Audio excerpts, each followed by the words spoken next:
নির্বাচন হয়েছে তিনটি। এই তিনটি নির্বাচনই সঠিক নির্বাচন হয়নি। আমরা দীর্ঘদিন থেকে জাতীয় পার্টি দেশের জনগণের পক্ষে কাজ করে আসছি। আমরা সবসময় নির্যাতিত হয়েছে, অন্যায়ভাবে আমাদেরকে অনেক কিছু করানো হয়েছে। আমি জানি না আমাদের কোনো কাজে যদি কেউ কোনো সময় মনোকষ্ট নিয়ে থাকেন, হয়তো আমাদের ভুল হতে পারে, আপনারা আমাদের ক্ষমা করে দেবেন। সবসময় আপনাদের পাশে ছিলাম, সবসময় পাশে থাকবো।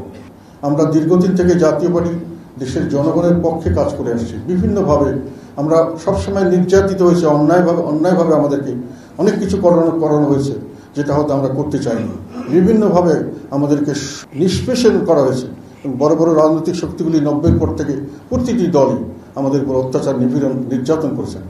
এবং পরবর্তীকালে আমরা আবার এই নির্যাতিত হওয়ার পরেও বিভিন্নভাবে আমরা চেষ্টা করেছি জনগণের পক্ষে দাঁড়িয়ে কাজ করার। তারপরেও আমাদেরকে বিভিন্নভাবে দোষারোপ করা হচ্ছে, অপবাদ দেওয়ার চেষ্টা করা হচ্ছে। আমি জানি না আমাদের কোনো কাজে যদি কেউ কোনো সময় মনোকষ্ট নিয়ে থাকেন,